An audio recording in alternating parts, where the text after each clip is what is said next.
Hello, this is Tone McGrath here with my son Daniel. I'm going to show you a brief overview of PEKITI-TIRSIA knife tapping. Back in the 70s and 80s when Tuangahe was teaching this, he would start with 3 angles of attack. The 5 uppercut, the 8 backhand, and then 9 hook coming from our obsidiario numbering.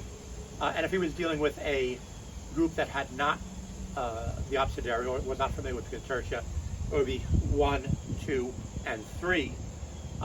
In recent years, I've added a number from our advanced set, the cross or the prison stab, because that's a very common attack in this day and age.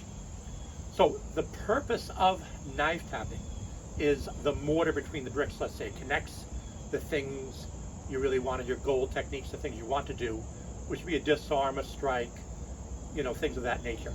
So let me explain to you how this works. If Dan comes in with an attack, if I parry this down, the reason I'm parrying with the back of my hand here is if I get cut, if I make a mistake, I get cut across the back of the arm, the less delicate part. Obviously, you don't want to get cut anywhere. But if he comes in, I parry this down. Now, it's my job to bring the arm down.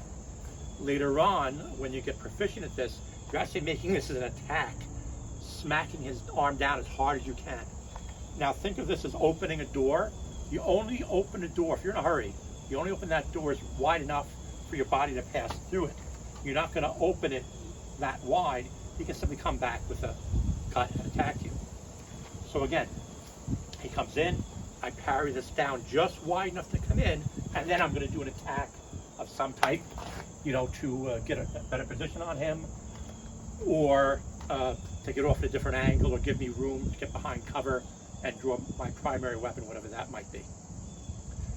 Seen from the other side on the backhand, if he comes in, again, I parry, open that door just wide enough to get through. Obviously, you don't want to open it not wide enough, just enough for my body to get through, and then I should already be attacking it.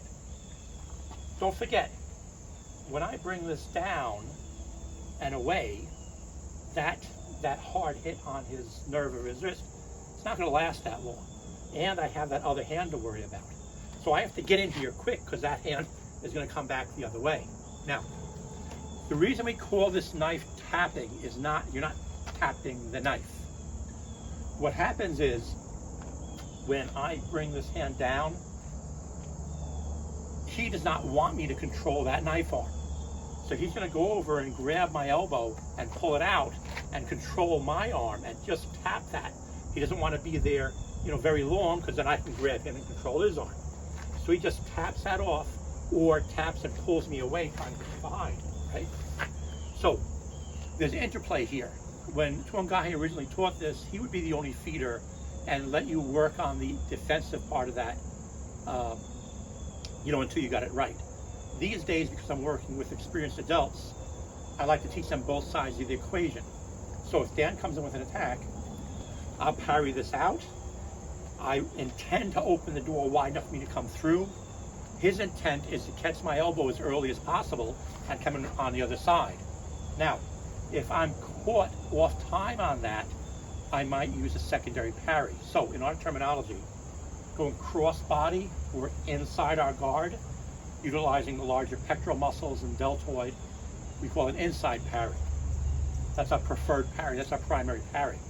However, if I'm off time, if that's coming in too quickly for me to get my primary in, then I'll use that secondary. That secondary parry stops full momentum, but one, it's weaker because I'm only using the side head of my deltoid. The other point is, if he redirects downward, it's a lot more difficult for me to control that with a secondary parry than it would be with a primary parry. You can see the timing on this when we go to double knife. A lot of times Tuangahe would start a class on a hand versus knife, sometimes with advanced people with double knife. So if he comes in, I parry, and there's my attack as soon as possible. He comes in on the backhand side, I want to do a primary, but I'll do a secondary, give myself time for the primary, and I come in. He might parry that, and that hand comes in, and then I take that out with my knife. So you didn't see the timing of this should be leading up to knife technique. you're not dwelling too long on this idea of just parrying for parrying's sake. As I've said for 4 previous videos, if he had that knife in his belt, and I see he's going for the knife, my idea is to jam him. I jab him, you know, and get into a lock of some type, you know, while I get my weapon out. The idea of PEKITI-TIRSIA empty hand versus knife is to buy you time to make it not a knife versus empty hand fight.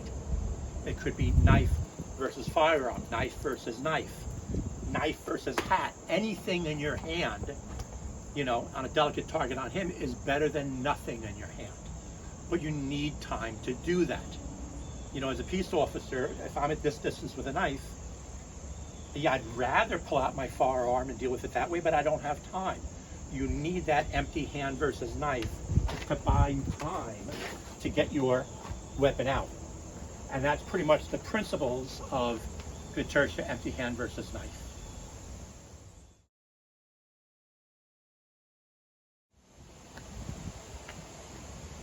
Now, when you're tapping with the opponent in Icepick grip, your primary is going to be palm down for the same reason. If he were to cut me, try it this way you can see, I'm cut on the less delicate side of my arm, and then I would try to take that out if I had time. So your primary, or your tapping on hammer grip, is palm up, but on Icepick grip it's palm down for the same reason. You don't want to get captured on that delicate side of the arm. Now, when you are the advanced stage on this, your initial entry is to hack at this with the edge of your arm, because, you know, under stress, it might be dark, you're attacked suddenly, you don't know, you might not realize that you have the knife in Icepick grip or hammer grip. So you're going to engage with the edge of your arm and then parry out.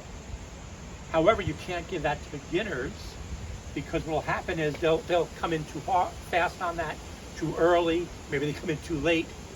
So that position is reserved for when you have experience and your accuracy, your timing's better. So, in a nutshell, from the backhand, your defense against hammer grip is palm up, your defense against Icepick grip is palm down in the beginning stages. Your initial contact point, though, later on, once you get the technique and you're attacked without knowing what grip it is to come in with a hack and attack the arm.